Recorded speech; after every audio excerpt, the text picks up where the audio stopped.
Donc 15 ans, ça fait 15 ans que je travaille dans ce domaine qu'on appelle aujourd'hui le Metaverse. Merci Zuckerberg. Le mot existait déjà, on va voir d'où il vient, comment il a été initié, par qui. Mais moi, quand j'ai commencé il y a 15 ans, on appelait ça des mondes virtuels, tout simplement. Et aujourd'hui, je vais essayer de vous démystifier le Metaverse, parce que dans ce que vous pouvez lire dans les médias en ligne, il y a énormément de bullshit. Et donc je vais essayer de casser un petit peu ce que racontent certains journalistes, qui est totalement faux. Et je vais essayer qu'en repartant, vous puissiez vous poser les questions de quel peut être l'impact de cette technologie dans votre quotidien, à la fois au travail et dans votre vie personnelle. Donc 15 ans, je vous l'ai dit, que j'exerce dans ce domaine. Je vais rapidement présenter, pour donner un petit peu de crédibilité à mon propos, ce qu'on a accompli ces 15 dernières années sur le sujet. Donc moi, je suis le fondateur d'une société qui s'appelle Vicult, qui accompagne des organisations à utiliser ces technologies de l'immersion, et on verra comment. Mais avant tout ça, j'ai, avec mon équipe, pu imaginer ce qu'est le Metaverse aujourd'hui, dont on parle aujourd'hui. J'ai démarré ça il y a 15 ans avec une vision qui était de dire que le web c'est chiant. Ça fait 25 ans que c'est des pages 2D, c'est le même web que papy et mamie, et il était interdit que des jeunes générations utilisent le même Internet que leurs parents et que leurs grands-parents. Donc pour ça, il a fallu créer une technologie. On a mis 5 ans à breveter cette technologie qui permet de rendre le navigateur Internet aussi puissant qu'une console de jeu. Donc rendre le navigateur Internet immersif, engageant et surtout émotionnel, puisque quand on parle de Metaverse, vu qu'on va pouvoir humaniser la relation digitale, on va surtout parler d'émotions et de retranscrire les émotions qu'on peut avoir dans la vraie vie sur le digital. Il y a du coup quelques années, je me répète un petit peu, on a fondé Biloola, et Biloola était ce premier monde virtuel avec une différenciation par rapport à ses grands frères que pouvaient être Second Life et d'autres, et on va voir après. On avait une technologie 100% web. Donc on marchait sur tous les devices. Vous pouviez être dans le métro et sur votre téléphone et interagir dans un monde 3D. À la maison, le soir, avec un petit peu plus de temps, mettre un casque de réalité virtuelle et interagir. Et vous pouviez interagir avec n'importe qui à n'importe quel moment. Donc le fonctionnement de Biloola, dans l'histoire, on a commencé comme ça, en 2007. Pour ensuite le faire évoluer avec les différentes technologies et différents types de rendus, jusqu'à arriver en 2015 à une version beaucoup plus immersive. J'essaie de lancer la vidéo, mais ça ne marche pas. Pour laquelle, donc en 2015, on est reconnu par un des plus grands investisseurs au monde, qui s'appelle Tim Draper, qui a notamment fait des petites aventures entrepreneuriales comme Tesla, SpaceX, Twitter, Skype et d'autres, qui croient en nous et qui nous fait venir en Silicon Valley. À ce moment-là, on se dit que ça va être génial. On est la première licorne française. On remonte un petit peu back in the day avant que le président lance sa Startup Nation. On se dit qu'on va lever des centaines de millions de dollars, qu'on va pouvoir revendre très rapidement à Facebook, parce qu'on avait beaucoup de liens avec eux à l'époque pour 3Diser cette plateforme blanche et bleue. Et puis en fait, ça a été le moment de mourir. On s'est rendu compte que nous étions trop tôt sur le marché, malgré le support d'un team Draper qui peut nous permettre d'ouvrir toutes les portes que l'on souhaite. Et ben, on a pu interagir avec des gens importants, notamment mon idole, je ne sais pas si vous connaissez Marc Andreessen, c'est le monsieur qui a créé le premier navigateur Internet, Netscape. Et donc ce monsieur m'a donné le meilleur conseil qui soit. J'aimerais énormément investir dans ta boîte, mais je ne peux pas pour deux raisons. La première, mon fonds actuel sur lequel j'investis n'a pas le topic de la réalité virtuelle ou du metaverse dans ses droits d'investissement. Les limited partners vont bloquer, on ne peut pas. Le deuxième, c'est qu'on n'a aucune visibilité sur le taux d'adoption des casques de réalité virtuelle. On est fin 2015, dans la salle, qui a un casque de réalité virtuelle? C'est pas mal, ça va. Il y a quand même plus de gens que dans d'autres entreprises, notamment chez vos confrères les rouges. Donc du coup, à ce moment-là, on s'est dit, on ne va pas gaspiller tout l'argent qui avait déjà été investi dans le projet. Donc il a fallu trouver une forme de résilience pour pouvoir créer un pivot et s'adapter à ce marché pour lequel on n'avait aucune visibilité. À cette époque-là, on a décidé de capitaliser à la fois sur notre technologie et sur les savoir-faire de notre équipe et de mettre à disposition tout ça au profit des entreprises. Et Decathlon, par exemple, a été un de nos premiers clients. Donc ça fait de nombreuses années qu'on vous accompagne sur ce type de technologie, peut-être même sans que vous le sachiez. Donc aujourd'hui, on accompagne ces entreprises de plusieurs manières. Ça ne veut pas lancer les vidéos. Non. Bon, c'est pas grave. En gros, je vais vous expliquer plus rapidement ce que l'on fait. Encore un petit peu d'histoire. On est issu du CRU, une entreprise ch'ti. On est fiers, on le représente. On était la première entreprise créée à Euratechnologies pour ce projet initial qui est Bilula. 5 ans de R&D, l'aventure aux États-Unis sur toutes les technologies d'immersion. Le pivot B2B avec de nombreuses enseignes qu'on accompagne sur des solutions soit d'aide à la décision, des solutions de formation ou des solutions de parcours client.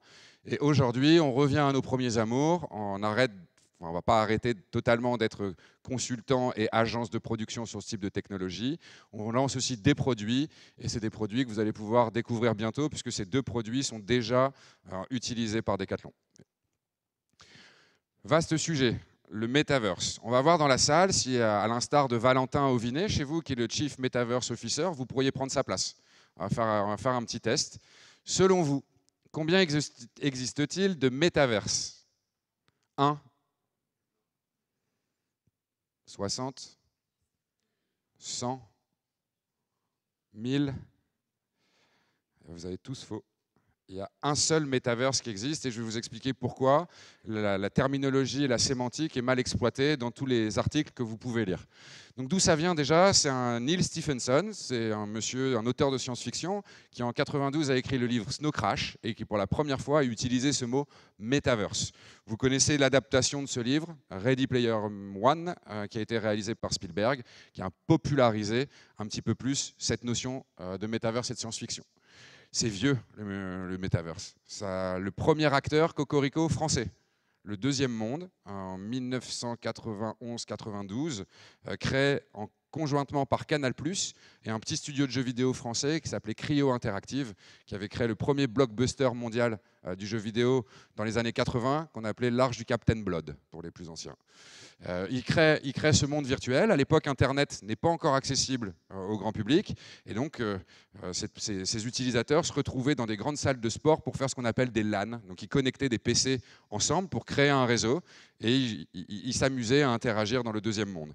Ce qui a ensuite valu l'émergence d'un autre monde virtuel majeur, qui est Second Life, que vous devez tous connaître, qui a été très fortement médiatisé au début des années 2000 et très rapidement aussi détruit par les médias. Mais pour ceux qui pensent que Second Life est mort, non, c'est une entreprise qui existe toujours et qui fait un peu plus de 80 millions de dollars de chiffre d'affaires par mois. Donc pour une entreprise décédée, c'est plutôt intéressant. Donc vous avez bien compris, il y a un seul métaverse, de la même manière qu'il y a un seul Internet. Donc on a connu l'Internet des données, l'Internet social, l'Internet des objets. Bah, tout simplement, le métaverse, c'est l'Internet spatialisé. Et on va devoir interconnecter des plateformes de la même manière que vous passez d'un site à un autre. Et c'est l'ensemble de cet Internet spatialisé qui forme le métaverse. Un rapide petit point, parce que je vais pas trop parler de Web3 et de Metaverse, parce que sinon on pourrait parler pendant 5 heures ou même 10 jours. Je vous partagerai ma passion avec grand plaisir. Mais je voulais faire une petite distinction tout de même entre le Web3 et le Metaverse, qui, on peut légitimement penser, dans les années futures, vont converger. Et il y a encore des génies du marketing qui nous inventeront un nouveau terme sur cette fusion. Donc le Web3, c'est surtout un Internet décentralisé qui va permettre de valider des propriétés. Et c'est un Internet d'une économie de la création. On va arrêter de donner du pouvoir aux GAFAM et le pouvoir va revenir aux utilisateurs et aux créateurs de contenu, pour schématiser. Donc dès que vous entendez parler de crypto, de NFT, de blockchain, de DeFi, de DAO, tout ça, ça va dans le Web3. À l'inverse du métaverse, qui lui est un nouveau paradigme d'interaction avec des interfaces homme-machine différentes de ce qu'on a pu connaître sur l'Internet plat, tout simplement. Et ces technologies peuvent être aussi, du coup, basées sur ce fameux Web3 et notamment sur la blockchain pour réaliser des transactions ou valider des propriétés d'objets virtuels au sein de cette plateforme. Qu'est-ce qu'un NFT? Je vais rapidement expliquer parce que je pense que vous en entendez beaucoup parler, ne serait-ce qu'aussi en interne. Parce que vous avez de nombreux projets, il y en a notamment 2 qui ont été lancés par Decathlon dernièrement. Un NFT, ça permet d'authentifier et de traquer la valeur d'une propriété et les transactions entre des individus, tout simplement. On dit que c'est non fongible parce que ça ne pourra jamais s'évaporer. La trace est indélébile et restera à vie. On dit aussi que c'est un actif unique parce qu'on va aller le valider sur la blockchain que vous êtes bien le propriétaire, et dès qu'il y a quelqu'un qui va acheter peut-être votre basket virtuelle de chez Keepstar, eh ben on pourra prouver qui en est le propriétaire et tracer tout ça. Du coup, il est unique, hein, ce jeton qui est créé. Il est non piratable et non hackable parce que la blockchain elle est validée par des millions de personnes en temps réel à chaque fois. Donc impossible de détourner la propriété de ce jeton autour du contenu. Et enfin, il va donner la notion de cet Internet de valeur et de propriété qu'on n'a jamais connu, qui était plutôt les éditeurs ont la propriété de tout, y compris de vos données. Ben là, on va pouvoir imaginer des nouveaux modèles où le consommateur, l'individu, pourra décider de sa propriété et en aura la validité tout au long du futur et des transactions possibles. Exemple de NFT dernièrement lancé, Cognac NC, avec sa place de marché qui lance ce qu'on appelle des drops, un petit peu pour ceux qui connaissent la culture des sneakers, des baskets où on fait des séries limitées, on lance des drops. Bah, dans les NFT, on fait que ça. Tout fonctionne par drop, sur une espèce de hype et de tendance. Et aussi chez vous, avec la basket Barrio, qui a été lancée, mais j'imagine que ça, vous avez été au courant. Vous êtes une des premières marques internationale à avoir investi massivement sur ce domaine du Web3 et du métaverse. Deuxième question, selon vous, pour accéder à ce métaverse, de quel type de matériel vous avez besoin? Est-ce que vous avez besoin uniquement d'un casque de réalité virtuelle? Qui pense ça? C'est bien. Qui pense qu'il faut uniquement un ordinateur ou un téléphone portable? Ok.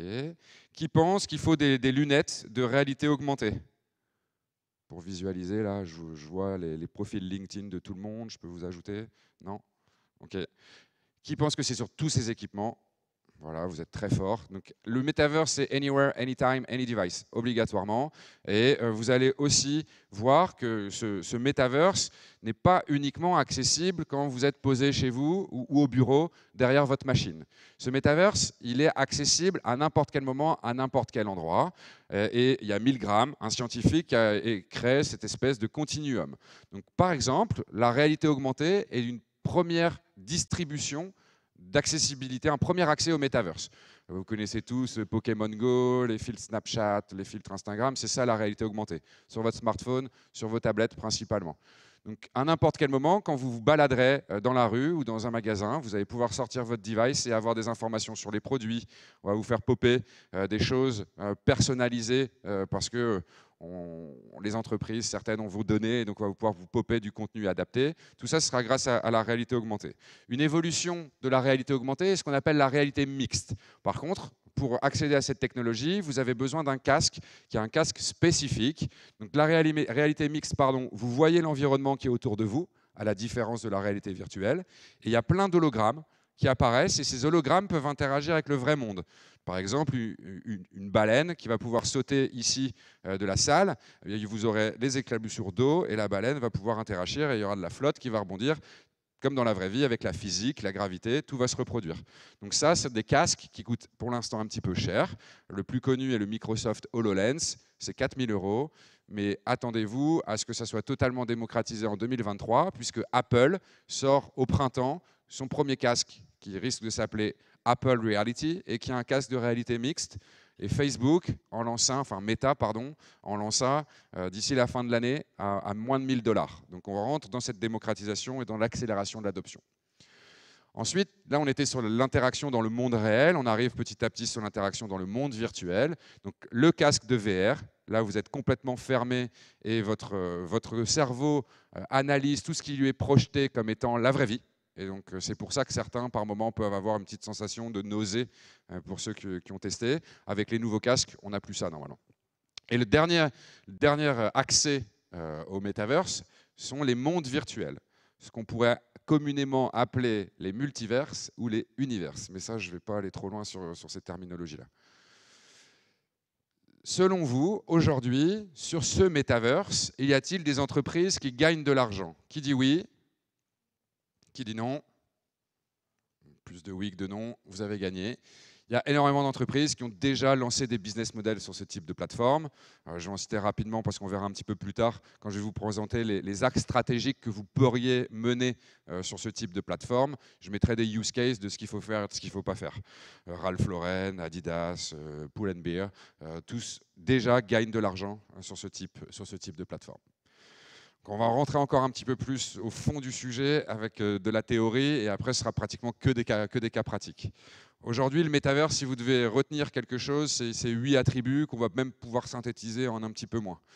Le métaverse, c'est social par essence même, puisque c'est une évolution de l'Internet. Donc, il est capté sur la donnée, sur le monde réel, sur le social. Et donc, c'est juste une évolution normale. Et votre identité, vous allez pouvoir la choisir au travers de votre avatar ou de multiples avatars en fonction des usages que vous allez vouloir en faire. Le point capital à retenir, c'est que le métaverse, il est persistant, il est permanent. Quand vous créez un espace au sein de cette plateforme, il est accessible 7 jours sur 7, 24 heures sur 24. Donc il y a un gros sujet d'animation de ces contenus et de ces mondes pour éviter l'effet fantôme que vous pourriez avoir, par exemple la nuit ou sur des time zones d'autres continents. Je l'ai dit aussi, c'est l'économie de la créativité. Donc on va donner la main à ce qu'on appelle la création de contenu généré par les utilisateurs, le UGC, et c'est un nouveau paradigme et un nouveau modèle où les individus vont pouvoir créer au sein de ces plateformes et se faire de l'argent. Je sais que Valentin l'a fait, mais par exemple, chez d'autres confrères dans le retail du Nord, ils n'ont pas bloqué les noms de marques sur ces plateformes. Et ils se retrouvent aujourd'hui, à l'instar de l'Internet au début des années 90, avec des gens qui ont acheté dans The Sandbox, dans des Centraland, des plateformes, Auchan, Leroy Merlin ou d'autres. Il est connecté au monde réel en permanence. Ce métaverse, vous l'avez compris juste avant, en fonction que je sois en réalité augmentée, en mixte ou en VR. Et surtout, il est illimité. Il est illimité en termes de possibilités, puisqu'on peut à la fois s'appuyer sur la force du monde réel et le dupliquer, et aussi rajouter des choses complètement fantasmées en termes d'interaction ou en termes de décor.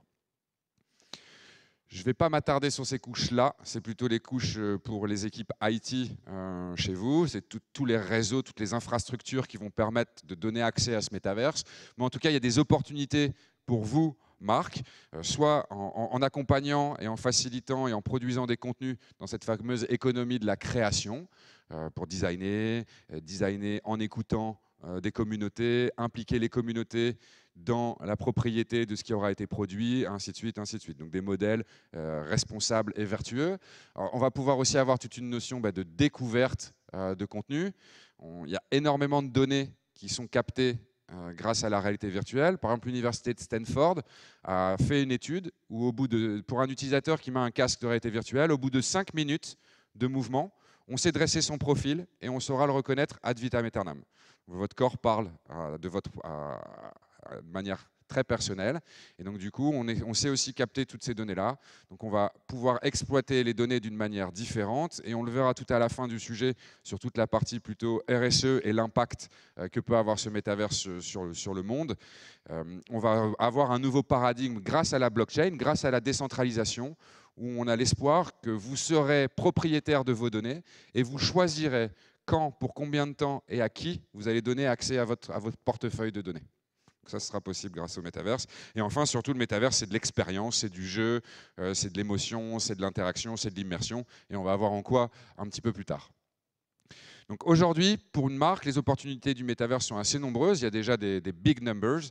Il y a 54 milliards de dollars tous les ans sur de l'achat d'objets virtuels. Donc la basket Barrios, qui maintenant est vendue dans The Sandbox, fait partie de ces items virtuels. Les gens achètent pour personnaliser leur identité des contenus. Ensuite, sur Roblox, il y a 7 millions de messages chat par jour en termes d'échanges entre les utilisateurs. Le Second Life a un PIB de 650 millions de dollars, dont 80 millions sont reversés à cette économie de la création et aux gens qui créent du contenu sur la plateforme. Il y a des gens dont c'est le métier de créer des contenus sur ce type de plateforme. Enfin, le marché publicitaire, quasi 20 milliards estimés d'ici 5 ans, avec une nuance, on ne sera pas dans la même publicité, dans le même display qu'on peut connaître aujourd'hui sur le web. On sera plus proche d'un modèle du cinéma ou du jeu vidéo, avec du placement de produits, que des bannières 4x3, des écrans qui clignotent en termes de revenus. On va passer non plus dans un Internet de l'audience et de la vue, mais plutôt dans un Internet de l'engagement entre le consommateur et la marque. Et enfin, il y a tout ce marché des NFT. Personnellement, je suis assez contre. Même si j'ai des cryptos depuis de nombreuses années, je n'ai jamais voulu acheter de NFT depuis que ça a été lancé, puisque j'estime qu'il y a un mauvais usage de cette technologie. Et ce sont plutôt des spéculateurs qui achètent des contenus NFT dans l'optique qu'ils prennent juste de la valeur, donc sont prêts à surpayer un contenu artistique. Et pour vous donner une information, pour que vous voyez un petit peu que ce marché est complètement en train de chuter, ça ne veut pas dire que la technologie n'est pas bonne et qu'elle ne peut pas être utilisée à meilleur escient.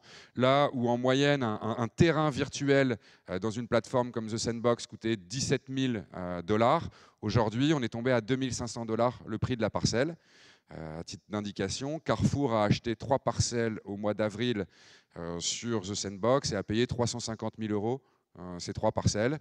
La réalité de cet achat est non pas qu'ils veulent aller très vite et très fort sur le Metaverse, c'était uniquement pour la valorisation boursière et pour maintenir ou augmenter son cours d'action. Plusieurs approches et plusieurs usages du Metaverse, vous l'aurez compris, et derrière vous verrez la différence dans les cas d'usage. Donc il y a des mondes virtuels qui existent, qui sont centralisés. Typiquement, toutes les plateformes proposées par les GAFAM. Donc, Meta a son Meta Horizon, Microsoft a ses propres contenus. Donc, ceux-là sont des plateformes centralisées. À l'inverse, il existe des plateformes décentralisées, basées sur la blockchain, qui vont avoir leur propre monnaie et qui va vous permettre aussi d'être propriétaire et de gagner de l'argent sans que l'éditeur de la plateforme n'en profite. L'utilisateur, dans le Metaverse, va devenir le roi et il va être légitimement rétribué pour tout ce qu'il y fait. Le deuxième point, c'est des plateformes où tous les contenus sont créés par l'éditeur et d'autres où on laisse l'opportunité à des tiers de venir y créer des décors, des contenus ou vendre des services à des entreprises ou à des tierces personnes. Ensuite, il y a le degré d'immersion qui va venir niveler aussi cet usage de Metaverse. Certains sont accessibles sur tous les devices comme on en a parlé, mais ça c'est la belle image. L'ambition, c'est la vision. Aujourd'hui, à date, on va voir après, les acteurs principaux du marché ne sont pas accessibles sur toutes les plateformes et certains ne sont même pas accessibles dans les casques de réalité virtuelle, là où l'expérience est la plus bluffante et la plus émotionnelle. Enfin, on a une logique de logiciel versus le web. Donc, télécharger un applicatif en 2022, c'est quand même un petit peu abusé. On devrait être full web. Néanmoins, encore une fois, énormément de ces acteurs ne sont pas en capacité de fournir ce type de technologie. Et enfin, en système de monétisation, très différent, il y a des plateformes qu'on appelle Play to Earn. Plus vous allez passer du temps sur la plateforme, plus vous allez gagner des social coins que vous allez pouvoir transformer en vraies crypto-monnaies, donc en vrais dollars et en vrais euros derrière. Ou il y a d'autres plateformes qui ne sont pas sur ces mécaniques de jeux vidéo et qui vont vous laisser vaquer à vos occupations et interagir, plutôt des plateformes sociales sans but précis au sein de cette plateforme. Donc un metaverse ou des metaverses, bah voilà, vous avez compris, il existe un seul metaverse, mais en 2022, les journalistes appellent ça des metaverses parce que l'interopérabilité entre toutes ces plateformes n'est pas encore présente.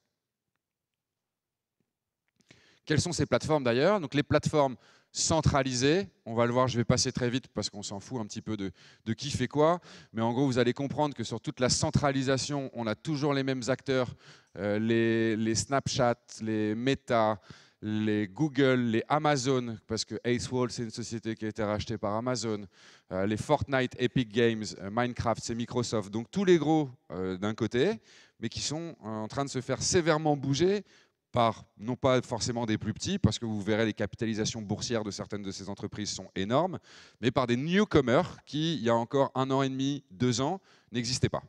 Donc on est dans un nouveau paradigme et le métaverse va peut-être pouvoir réinverser ce rapport de puissance entre les éditeurs et les consommateurs. Je vais faire un petit focus sur les 3 plateformes leaders. de monde virtuel accessible à date. Celui dont vous entendez parler le plus, c'est celui-là, The Sandbox. Tout le monde connaît, tout le monde en a entendu parler. Sandbox, c'est créé par deux Français. C'est une plateforme hongkongaise qui a une histoire particulière. À un moment donné, ils ne trouvaient pas leur marché, ces deux Français, et cette holding hongkongaise a investi beaucoup d'argent pour relancer le projet. Ils ont levé 93 millions de dollars à la fin de l'année. Ils sont en train de lever 400 millions sur une valorisation de 4 milliards en ce moment. Mais sur cette plateforme, il n'y a que 35 000 utilisateurs actifs par mois. C'est un petit peu fou de valoriser une entreprise autant d'argent alors que la communauté est ridicule au sein de cette plateforme. Il y a énormément d'annonceurs et de marques présentes dans le retail, Carrefour, Casino, mais vous avez aussi beaucoup d'entertainment, Warner Music, des artistes, des marques plus brand content qui sont présentes. Et cette plateforme, elle est uniquement accessible sur un ordinateur en téléchargeant ce logiciel. Alors j'aurais peut-être dû modifier ma slide parce que depuis 2 jours, il y a la version alpha pour les propriétaires d'un Mac et vous allez pouvoir commencer à y accéder, mais sinon vous ne pouviez pas. Ça ne marche pas sur mobile, ça ne marche pas sur casque et il n'y a pas de réalité augmentée. Donc on est très loin de cette définition du metaverse pour cette plateforme. De la même manière, le deuxième gros acteur, c'est Decentraland. Eux, ils ont levé un petit peu moins d'argent. C'est plutôt une initiative de hackers à la base. Ils ont levé 50 millions, dont la moitié par ce qu'on appelle une ICO. Une ICO, c'est un peu comme une introduction boursière, mais qui est faite auprès de particuliers, d'investisseurs lambda. On crée une monnaie au sein de son monde virtuel et les gens vont acheter des coins, ils vont acheter de la monnaie, ce qui fait que vous faites une introduction. C'est une manière de capitaliser son entreprise grâce à des outils blockchain et Web3. Énormément de marques aussi présentes. Eux, ils ont fait un petit effort, c'est que vous pouvez y accéder directement via votre navigateur Internet. Vous n'êtes pas obligé de télécharger un logiciel, même si vous le pouvez. Mais ça ne marche pas sur mobile, ça ne marche pas en réalité virtuelle et ça ne marche pas non plus en réalité augmentée. Et le troisième, c'est Meta, qui a enfin lancé sa plateforme après des milliards investis. Et Meta est accessible en France uniquement depuis le mois d'août. Donc si vous avez un casque à la maison Oculus, vous pouvez aller tester. Il y a 2 versions. Il y a Meta Horizon Worlds, qui est plutôt une plateforme à destination du grand public. Et il y a Meta Horizon Workplace, qui est un outil de travail collaboratif à l'image d'un Google Meet ou d'un Teams. Donc eux, ils n'ont que 300 000 utilisateurs aussi inscrits sur la plateforme. Il n'y a pas encore de marque à part Wendy's est présent. Et eux, ils ont pris un autre paradigme, c'est d'être accessible uniquement sur le casque de réalité virtuelle. Donc vous ne pouvez pas interagir avec quelqu'un qui est derrière son PC ou derrière son smartphone au sein de cette plateforme. Donc tout ça pour dire qu'aujourd'hui, on fait beaucoup de bruit pour rien. Parce que toutes ces plateformes, elles ont des audiences ridicules. Le nombre d'actifs par mois sur Sandbox, par jour, pardon, c'est 1000. 1000 actifs sur une plateforme comme Sandbox, comme Roblox, avec une valorisation à 4 milliards, ça laisse se poser des questions sur l'économie. À l'inverse de plateformes qui sont aussi qualifiées de plateformes metaverse, qui sont plutôt à la base des jeux vidéo, comme Roblox ou Fortnite, qui, eux, ont des vraies audiences de 30 à 37 millions d'actifs par jour. Aujourd'hui aussi, on a un autre problème sur le metaverse. Vous vous attendez peut-être à avoir des mondes jolis, avec de la 3D, un petit peu comme sur la PlayStation 5, sauf que dans la réalité, on vous propose ça comme expérience. Donc c'est un vrai gros problème. Carrefour, Monsieur Bompard se gargarise très souvent d'être le premier patron du retail à croire au metaverse. Néanmoins, à sa place, il aurait mieux fait d'embaucher une team ou de faire appel à des prestataires pour sortir quelque chose d'un petit peu plus poussé. Donc aujourd'hui, le metaverse, vous l'avez compris, il a plusieurs limites. La première, c'est est-ce qu'il doit être décentralisé? Donc oui, il l'est, on propose des blockchains, on propose plein de choses. Est-ce qu'il est interconnecté et interopérable? Non, vous l'avez compris, il n'est pas aujourd'hui interopérable comme l'Internet. Et ça, c'est un vrai problème. Il y a tout un travail qui est mis en place là-dessus. Et il y a des formats uniques qui sont en train d'être poussés par des consortiums dans lesquels ne sont pas présents volontairement les gros acteurs du marché comme Google, Facebook et Microsoft, pour qu'on puisse s'unir pour créer un langage universel de la même manière que le HTML a été le langage universel de l'Internet qu'on a connu aujourd'hui. Le deuxième point, c'est les faibles tractions, vous l'avez compris, j'en ai déjà assez dit. La lente adoption des technologies, notamment des casques de réalité virtuelle, parce que la réelle expérience, elle est avec le casque, et c'est assez bluffant pour ceux qui n'ont pas encore testé ce type de dispositif. Et enfin, les rendus 3D qui sont très limités et qui sont frustrants en termes d'expérience. Je fais rapidement un petit peu plus de vision. Aujourd'hui, on se trouve dans ce qu'on appelle l'adverse, que on a tous connu, l'Internet de la publicité, celui qu'on a connu depuis qu'on est gamin. Aujourd'hui, on rentre dans le Dejaverse, donc toutes ces plateformes, Roblox, Decentraland ou autres, sont des plateformes non interopérables, chacun de son côté, donc ça c'est Dejaverse. On est en train de démarrer et de rentrer dans le Transverse, et ça, ce sont plutôt les acteurs de la tech qui vont nous permettre de passer ce gap pour arriver au Metaverse dans quelques années. Et vous allez le voir, le Metaverse ne sera pas présent dans votre quotidien avant 5 à 10 ans. Aujourd'hui, c'est encore une fois beaucoup de bullshit, beaucoup de médiatisation, et c'est dû au fait que Zuckerberg ait changé le nom de sa holding, tout simplement. Donc Unity, Unreal sont des moteurs de jeux vidéo, des moteurs 3D qui sont utilisés gratuitement par des développeurs partout dans le monde, et on peut légitimement penser que ces acteurs seront les garants d'une interopérabilité et de standards qui pourra arriver dans le futur. Donc le Metaverse, ça sera ensuite cette interconnexion. Et si on va plus loin, c'est cette réelle connexion entre le réel et le virtuel, de les rendre complètement liés à n'importe quel moment. Et on commence déjà à le vivre avec des applications de géolocalisation, notamment aussi avec Niantic. Niantic, c'est une entreprise qui a édité Pokémon Go et qui sort aujourd'hui, qui met à disposition des développeurs des SDK pour créer des applications de réalité augmentée géolocalisées. Et vous pourriez très bien imaginer vous balader à côté d'un terrain de sport, et je suis sur mon terrain de basket, je lance mon application de réalité augmentée et j'ai des produits de basket de chez Kipsta, de Tarmac, pardon, qui me sont poussés directement sur mon terrain d'usage. Donc on va pouvoir interagir aussi dans le monde réel. Et puis un jour, on sera à ce fameux Oliverse, qui sera la vie éternelle peut-être, mais en tout cas l'interconnexion totale entre le réel et le virtuel. Donc pour résumer, le métavers, c'est pour quand? J'ai déjà un petit peu spoilé. Moi, je pense que ce sera en 2030 et pas avant. Aujourd'hui, tout se construit étape par étape. Et ce qu'on va essayer d'aborder maintenant, c'est si vous voulez commencer à appréhender, à comprendre et à culturer vos équipes à ce sujet-là, il y a déjà des choses qui sont possibles et qui amènent du ROI et qui sont très ancrées dans les besoins et les attentes de vos consommateurs. Donc, d'abord, les bonnes problématiques pour aborder. La première, c'est de tester les dispositifs XR. Sachez que Decathlon, vous êtes un des pionniers mondiaux de ce type de technologie. À chaque fois que je rencontre des décathloniens, je le dis, et tout le monde paraît un petit peu étonné. Vous avez été les premiers au monde à utiliser la réalité virtuelle dans les points de vente. À l'époque pour Quechua, notamment sur votre concept Decathlon City, où il y avait peu d'espace, faire de l'extension de gamme sur des produits volumineux, c'était une première mondiale. Donc vous avez déjà abordé cette démarche il y a de nombreuses années, parce que je crois que c'était en 2017. Donc pour démarrer, ce qu'il faut faire, c'est se créer un patrimoine data 3D. Il y a aussi des initiatives chez vous.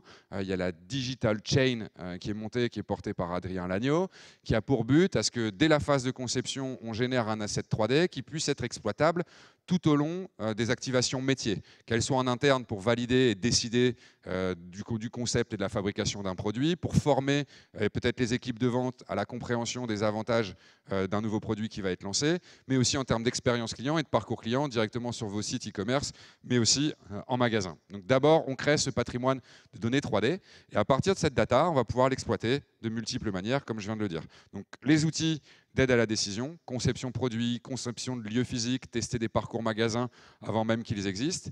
Et surtout, ce qui est important dans tous ces outils décisionnels, c'est que ça va vous faciliter, vous, le travail et la collaboration inter-BU, mais aussi vous allez pouvoir onboarder les consommateurs très en amont de la phase de conception, et vous allez pouvoir être sûr que ce que vous êtes en train de penser et imaginer fit avec les besoins et les attentes du consommateur. Avec ce type de technologie, vous auriez pu éviter l'écueil du magasin d'Anglo, par exemple.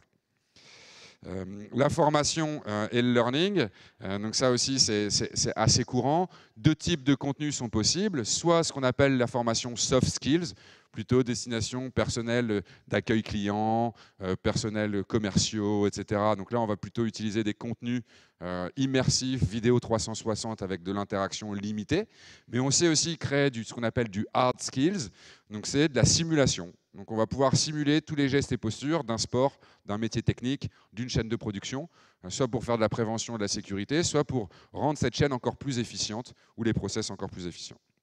Et enfin, la dernière partie d'exploitation de ces jumeaux numériques, c'est l'expérience client, aussi bien pour des contenus de storytelling de marque que des showrooms virtuels, des fiches produits interactives en 3D et en réalité augmentée directement pour voir les produits chez soi, voir s'ils sont à la bonne dimension ou autre, et aussi des configurateurs, puisqu'on peut légitimement penser que l'avenir de la consommation est à l'unicité des produits qui vont être sortis.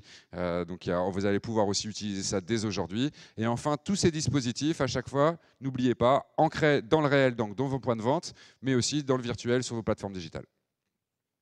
Donc les outils de planogramme. Donc là, il n'y a que des vidéos. Je ne sais pas comment les lancer au clic. Je vois que ça ne passe pas.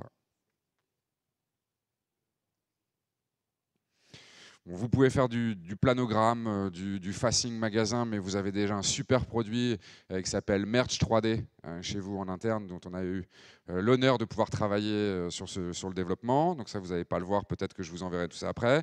À titre d'information, Walmart a acheté 17 000 casques de réalité virtuelle en 2018, donc déjà 4 ans, et il y a plus d'1 million de collaborateurs de chez Walmart qui sont passés par ces casques pour se former.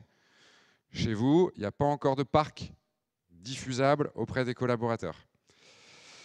De l'e-commerce 3D, encore aussi avec une première mondiale qui avait pu être développée par Quechua pour valoriser tous les produits, avec un boost des taux de transformation à 2 chiffres assez importants.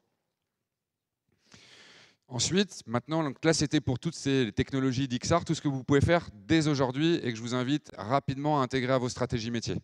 Là, on va parler un petit peu plus prospective, on va parler à 3 ans de comment expérimenter, comment vous rendre sur ces fameux mondes virtuels que j'ai cités précédemment. Donc la première stratégie, c'est de vouloir occuper le terrain pour identifier les opportunités. Balenciaga a été la première marque au monde à internaliser la compétence. Il y a une équipe d'une dizaine de personnes avec un Chief Metaverse Officer. Vous, Decathlon, avez été la première entreprise européenne à le faire avec la nomination de Valentin pour porter tous ces sujets au sein de l'entreprise. Je ne sais pas encore s'il a une équipe, mais en tout cas, lui travaille à 100% sur ces sujets-là. Donc internaliser la compétence, première démarche à faire, et vous l'avez déjà fait.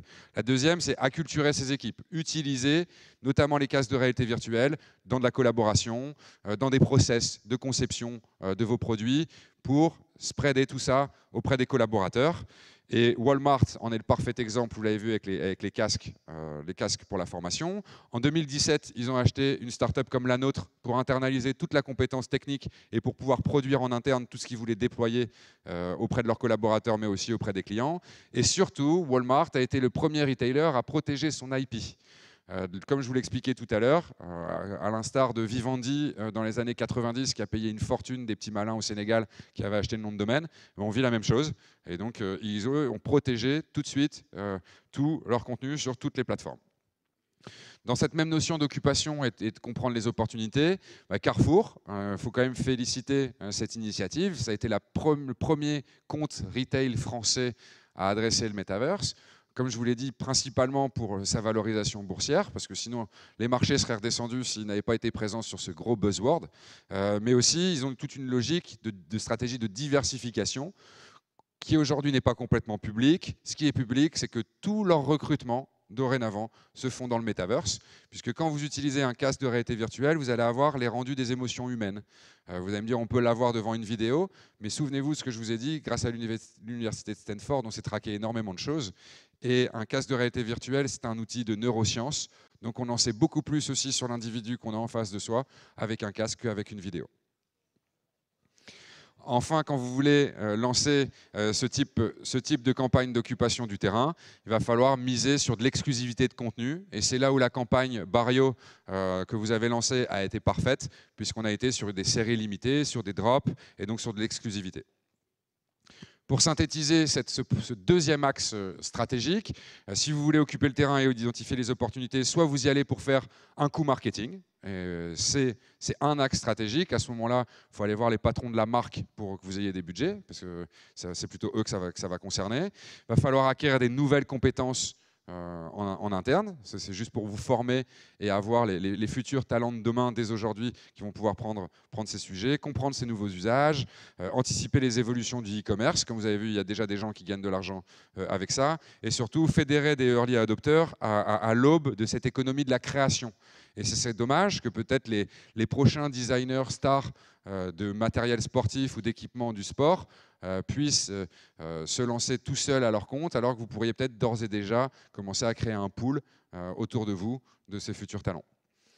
Troisième axe stratégique à réfléchir, si vous voulez vous engager, c'est la création du contenu et aller chercher vos ambassadeurs de demain. Premier cas, à ne pas faire, JP Morgan. Quelle idée ont ces banquiers de vouloir aller sur une plateforme comme Decentraland qui est créée par des hackers? Toute la logique de ces stratégies, vous allez la voir, c'est de bien réfléchir aux communautés que vous souhaitez adresser. Donc JP Morgan, énorme flop. Samsung, énorme flop, avec la première manifestation virtuelle. Au passage, il y a un monsieur qui s'est enrichi, ils ont créé que des t-shirts rouges qu'il a vendus, je ne sais pas, 0,03 Ethereum. Ça représente peut-être à peu près 50 €. Et ils ont tous acheté des t-shirts rouges pour aller manifester devant l'espace de Samsung. Encore une fois, un très mauvais fit entre la communauté à adresser et le message que la marque voulait faire passer. Par contre, il existe des super belles initiatives. Proche de votre domaine, dans le skateboard, Vans a fait un carton sur Roblox avec le Vans World, où vous pouvez accéder à un outil de configuration de la basket emblématique Vans, que vous pouvez custom et que vous allez chercher en magasin, donc du drive to store. Il y a ensuite plein d'interactions de la part des concepteurs des produits avec les utilisateurs, avec la communauté. Et comme Roblox a plutôt à destination d'adresser des préadolescents ou des adolescents, c'est un jeu. Il y a tout un jeu avec un énorme skatepark où les gamins peuvent faire du skate et donc déjà créer un rapport à la marque et au produit très intéressant. Dans la même logique, dans les best practices qu'on peut vous remonter, Forever 21, une marque pareille de textile plutôt à destination des adolescentes, a créé encore une fois dans Roblox toute une expérience de simulation. Donc quand tu vas sur Roblox, sur cet espace, tu deviens propriétaire de ta propre boutique Forever 21 que tu vas devoir administrer, la logistique, la vente, les problèmes RH, la compta, etc. Donc ça crée aussi un rapport à la marque ultra intéressant, un engagement, et c'est un des principaux succès pour ces deux marques sur des mondes virtuels. Donc, sur cette stratégie, vous allez identifier des communautés de niche au préalable pour éviter les écueils. Vous allez diversifier votre présence sur différentes plateformes en fonction des différents produits que vous allez vouloir shooter, dans l'objectif de créer de la rétention, d'éviter les espaces fantômes. N'oubliez pas, ce n'est pas un magasin, c'est ouvert 7/7, 24/24. Et enfin, vous allez donner le pouvoir à votre audience, de la même manière que le fait Forever 21. Et c'est comme ça que vous allez réellement créer un engagement des individus auprès de la marque Decathlon. Ça, c'est pas long. Dernier axe stratégique que je vous propose si vous souhaitez aller plus loin dans l'application du Metaverse, c'est tout de suite penser de la monétisation. 100 millions de dollars de chiffre d'affaires pour une entreprise que vous ne connaissez peut-être pas, qui s'appelle Artefact. Est-ce que quelqu'un a déjà entendu parler de cette entreprise ? 2 personnes, 3 personnes. Elle est dans le sport. C'est une boîte qui s'est créée pendant le Covid, entre les 2 confinements, où des designers ont créé des baskets en 3D, comme vous pouvez les voir là, des baskets virtuelles, des NFT. Et ces baskets virtuelles leur ont permis en 6 mois de réaliser plus de 100 millions de dollars de chiffre d'affaires. Et du coup, Nike les a rachetés pour plus de 2 milliards. Donc aujourd'hui, Nike commence à lancer ce qu'on appelle le cross-selling. Donc quand j'achète une paire de baskets pour moi dans la vraie vie, j'ai cette même paire de baskets pour mon avatar pour être présent au sein de ce metaverse. La même logique, et vous avez de la chance, c'est que vous avez la marque idéale et le métier idéal pour pouvoir être très fort sur le metaverse. Vous voyez, c'est principalement pour l'instant des marques de sport ou des marques de luxe ou d'entertainment. Et vous avez une marque forte et pour moi, vous êtes la seule entreprise française à avoir un énorme potentiel sur le metaverse. Ce n'est pas pour vous flatter. On voit par exemple Adidas quand ils font une collaboration avec Bored Ape. Est-ce que vous voyez ces petits singes? C'est juste des photos de profil qui sont vendus en NFT, qui sont vendus plusieurs millions Neymar en a acheté une il n'y a pas longtemps, il a payé 2 millions sa petite photo de singe, et il peut juste la mettre sur son Twitter ou sur son Instagram, il n'y a rien de plus. Et ben, ils ont fait une collab avec les gens qui éditent Bored Ape, et ils ont fait 23 millions de dollars de chiffre d'affaires sur un drop en moins de 10 minutes. Donc juste sur cette collection virtuelle. Et les gens qui ont acheté cet objet virtuel ont vu sa valeur multipliée par 4 en quelques jours uniquement. Donc c'est assez fort. Autre cas de succès et de campagne où l'entreprise gagne de l'argent, Ralph Lauren. Alors Ralph Lauren est allé sur le metaverse non pas pour vendre des NFT comme on a pu le voir dans les 2 cas précédents, ils ont utilisé ces mondes virtuels comme un outil d'acquisition client et de diversification de leur clientèle. Ils sont allés sur Roblox, ils ont créé un Ralph Lauren World, et derrière, ils sont allés capter de la Gen Z, et cette Gen Z, ils ont réussi à la renvoyer sur leur site e-commerce, ce qui leur a permis d'augmenter de 40% leur volume de chiffre d'affaires uniquement sur cette communauté et sur ce profiling de consommateurs. Donc si vous souhaitez faire de l'argent dès à présent sur ces plateformes et que vous avez une vraie volonté héroïste, vous allez devoir investir dans les NFT, ça vous le faites déjà, avec du contenu personnalisé et exclusif, vous le faites déjà avec la campagne Barrio, et enfin pensez omnicanal, puisque quand vous allez acheter quelque chose de virtuel, c'est aussi bien retrouvé dans vos magasins ou sur votre site e-commerce. Donc on ne pense pas uniquement au monde 3D et au monde virtuel. Enfin, la dernière partie, là, c'est plutôt pour une ouverture. Donc, c'est bien beau ce que je vous raconte, je vous partage ma passion, mais les acteurs de cette industrie sont très conscients. On a créé un consortium dernièrement avec des Européens travaillant sur le sujet pour essayer de diminuer l'impact environnemental. Et donc, il y a aussi des aspects négatifs comme toute technologie. Souvenez-vous, on voit aujourd'hui Internet, on voit les smartphones. Malheureusement, chaque techno a ses bons usages et ses mauvais usages quand ils sont dans les mains de mauvaises personnes. Le premier, c'est quid de la gouvernance de ce metaverse. Aujourd'hui, sur le web, il y a des gens qui sont censés le gouverner, comme le W3C, mais on voit bien que ce sont les GAFAM qui le monopolisent et qui en tiennent le lead. Donc, comment on va aujourd'hui pouvoir avoir une gouvernance libre de ce monde? Eh bien, on pense que la décentralisation va en être le facteur clé de succès pour se sortir du modèle, mais ça, j'en ai déjà parlé un petit peu plus haut. Ensuite, le deuxième point, c'est cette interopérabilité du metaverse, de nous passer d'un monde à un autre à n'importe quel moment. On peut aujourd'hui se poser légitimement la question de la réelle volonté des acteurs du marché que d'être interopérables. Comme on peut lire, vous pouvez lire la citation, mais un The Sandbox qui est aujourd'hui valorisé 4 milliards, est-ce qu'il a un intérêt à ce que son audience puisse partir chez des autres et y revenir? Je ne pense pas.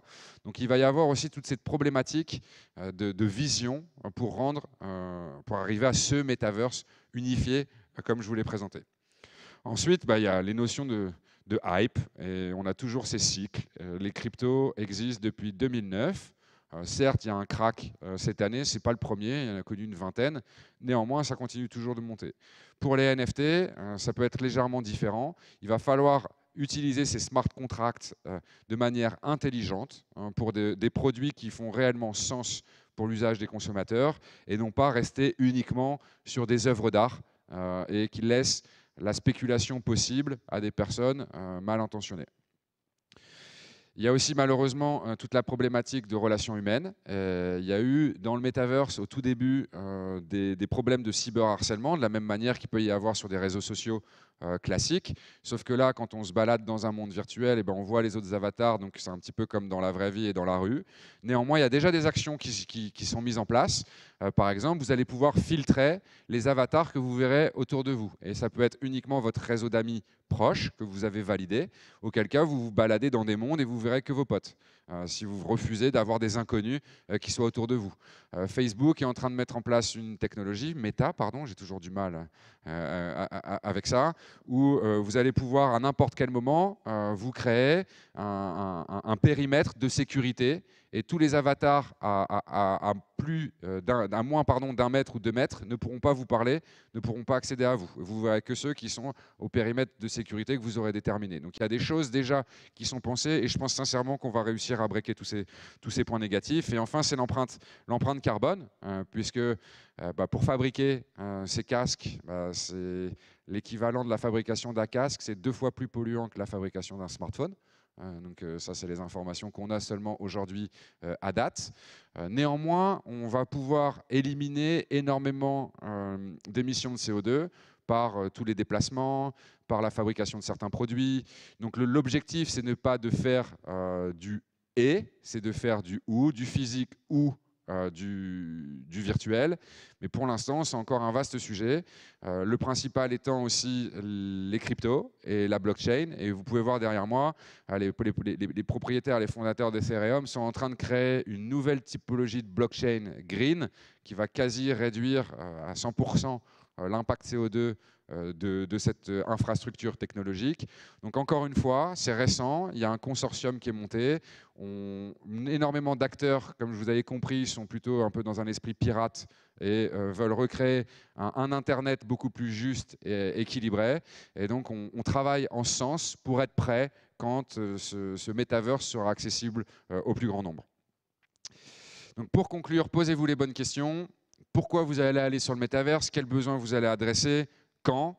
Enfin, est-ce que vous allez vouloir faire de la stratégie de recrutement de consommateurs, de clients ou fidéliser?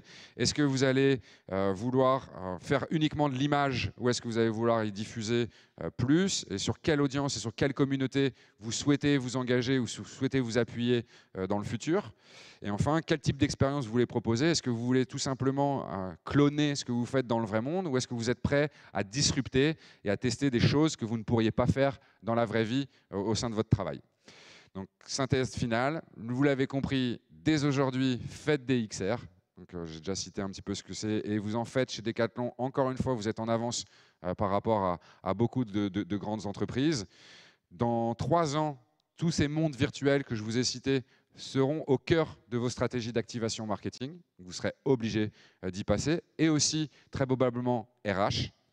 Et enfin, en 2030, quand on aura réussi à créer cette interopérabilité entre les mondes et que l'adoption des casques et des différents dispositifs sera beaucoup plus naturelle et massive de la part du grand public, eh ben vous naviguerez dans le métaverse quotidiennement. Je vous remercie.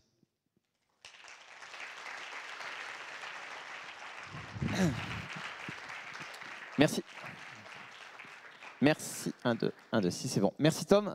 Écoutez, j'espère que déjà ça vous a apporté pas mal de contenu. Ce qu'on vous propose, contrairement aux dernières inspirations, c'est d'avoir un petit moment de questions-réponses. Peut-être qu'il y a des choses que ça vous a interpellé, des choses qu'on pas, Tom n'a peut-être pas approfondies. Donc là, on se laisse une dizaine de minutes et puis après, il y aura le buffet pour ceux qui veulent pour pouvoir continuer les échanges de manière informelle. Il faut qu'il y ait toujours un premier. Ah, c'est bien, il était prêt, il m'attendait. Yes, moi j'ai une petite question, c'est pour la toute dernière partie de la conférence, c'était sur l'impact environnemental. Moi j'ai assisté à la première conférence qui a été organisée par Inspiration d'Arthur Keller, qui nous montrait qu'on était justement en pleine 6e extinction de masse sur Terre. Et en fait, le problématique environnementale vient à la fin sur comment diminuer l'impact environnemental. Et j'ai l'impression qu'on se pose pas la question du pourquoi dans la technologie et notamment dans le métaverse. On est sur le pourquoi pas. En fait, vu qu'on pourrait le faire, pourquoi on n'irait pas là-dedans? Et finalement, moi, je reposerai la question du pourquoi aller là-dedans, sachant qu'on a cette 6e extinction de masse qui est réelle. Et du coup, par rapport à ça, j'entends l'argument de dire on va diminuer l'impact environnemental. Mais pour moi, c'est un peu comme si on construisait un bulldozer avec des énergies vertes. Il continue quand même à détruire tout sur Terre. Donc, en fait, moi, j'ai l'impression, là, ça m'a fait beaucoup plus flipper que l'intervention d'Arthur Keller, cette intervention aujourd'hui. C'est que j'ai l'impression que l'homme continue à vouloir encore détruire tout ce qu'il peut. Et vous avez mis une citation de Frédéric Bordage sur le Green IT, je finis là-dessus. Juste, il avait une autre citation qui disait qu'on avait sûrement plus que 30 ans de possibilités d'utilisation du numérique. Et il a dit à un moment, il va falloir qu'on ait un arbitrage sur l'utilisation du numérique, sur qu'est-ce qu'on veut faire du numérique. Est-ce que demain, on veut encore avoir un téléphone portable ou est-ce que on n'en veut plus et on veut du métaverse? Et du coup, ma question par rapport à ça, c'est toi, ta vision, votre vision, est-ce que vous avez comme vision que ce soit demain accessible à tous le métaverse ou est-ce que ce sera demain qu'une question de niche, de riches qui pourront se balader dans le métaverse pendant que la plupart des gens n'auront pas accès parce que le numérique sera limité. Alors moi, je pense que ça sera accessible à tous, et c'est la volonté aussi d'acteurs, même de très gros acteurs. Meta, Zuckerberg donne des millions de casques Oculus à des écoles pour l'apprentissage et pour l'éducation. Le métaverse aussi, ça va permettre une certaine accélération de l'intégration de personnes qui sont laissées de côté. Je pense aux personnes qui ont des problèmes de santé, notamment, ou des personnes qui sont socialement un petit peu abandonnées et qui ne peuvent pas vivre énormément de choses dans leur vie. Et la réalité virtuelle et le métaverse va leur permettre aussi d'accéder à des expériences qui, dans la réalité, n'auraient pas été possibles. En termes d'éducation, le pouvoir est dingue. Moi, personnellement, mes enfants, ils n'ont jamais regardé la télé, ils n'ont pas le droit d'accéder à un smartphone. Par contre, le week-end, ils ont le droit à 2 fois 15 minutes d'expérience de réalité virtuelle sur casque. Et c'est que des contenus éducatifs. Donc, c'est comprendre l'anatomie en visitant le corps humain, comprendre l'histoire en se retrouvant au Colisée à Rome à l'Antiquité, etc., etc. Je pense sincèrement que ce sera, si on doit avoir un moyen unique numérique d'interaction, je pense que ce sera celui-ci. Et il y a énormément d'initiatives étatiques qui vont en ce sens. Alors, malheureusement pas encore en France, mais comme souvent l'Estonie est un pays pionnier et leader sur le numérique, et quasi maintenant tous les élèves dans les écoles ont, de la même manière qu'ils peuvent avoir un agenda, ils ont un casque de réalité virtuelle, et énormément de cours sont mis en place aussi sur ce type de dispositif. Donc pourquoi pas penser qu'un jour, dans l'éducation nationale française ou dans toutes les écoles du monde, le cartable soit remplacé par ce dispositif, qu'il soit financé et donné à tous ces enfants, et eux l'utiliseront toute leur vie, et ils n'utiliseront peut-être pas le smartphone. Pour l'instant, c'est juste une vision personnelle. Je ne sais pas ce qu'il en sera. Je suis pas un philosophe, mais voilà ce que j'en pense en tout cas. J'espère que j'ai répondu en partie à ta question. Merci. Est-ce qu'il y a d'autres questions? Les personnes du live aussi, peut-être qui ont des questions. Il y avait une question qui était soulevée. Tu as dit dans les opportunités, on a parlé beaucoup de business. Et finalement, tu as dit en 2025 qu'il y aura aussi une tendance, peut-être aussi sur les métiers du RH, des RH. Et concrètement, en fait, tu n'as pas approfondi, on a parlé beaucoup, mais ce serait quoi en fait quand tu parles de ça? C'est déjà fortement utilisé par les équipes ressources humaines. Nous, on accompagne une grande entreprise comme vous qui est ici dans le Nord qui s'appelle Le Safre, qui utilise cette technologie pour à la fois former les collaborateurs, faire les bilans de compétences, organiser toutes les réunions ou les conventions internes. Ils utilisent quasi tout le temps maintenant la réalité virtuelle pour procéder à cela. Ils utilisent aussi pour faire de la prévention. J'en parlais tout à l'heure sur les chaînes de production, les gestes et postures. Souvent, ça amène des accidents du travail, des problèmes de sécurité, où tu peux avoir des collaborateurs qui sont depuis longtemps sur des métiers usants et qui ne font plus forcément les bons gestes. Donc ça peut aussi avoir un impact sur la productivité. Et ce sont plein d'usages que les équipes RH chez nos clients ont déjà. Est-ce qu'il y aurait encore une question?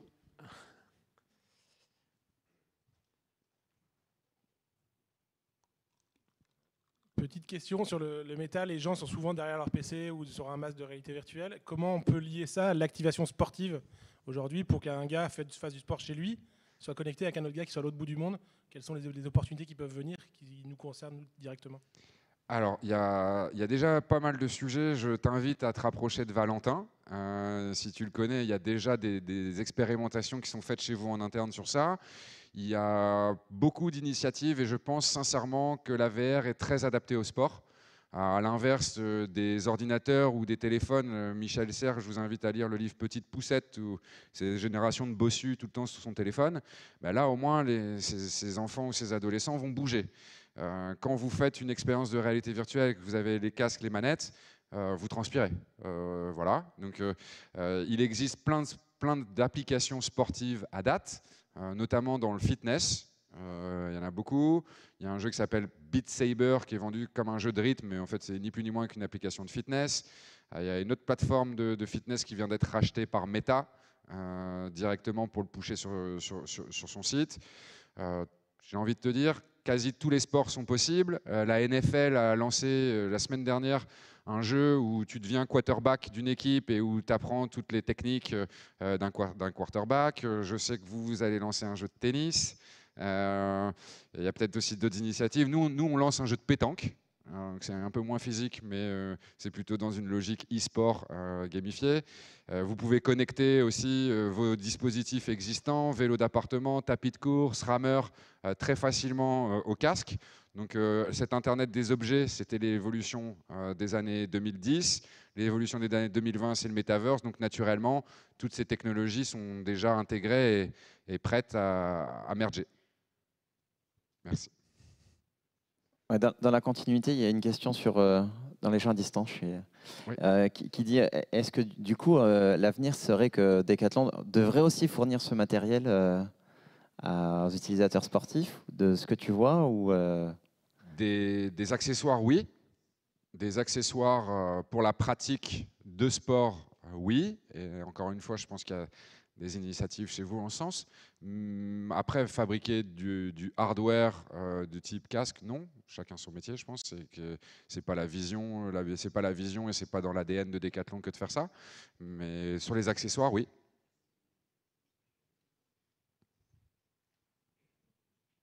Est-ce qu'il y aurait encore une dernière question avant de clôturer? Allez.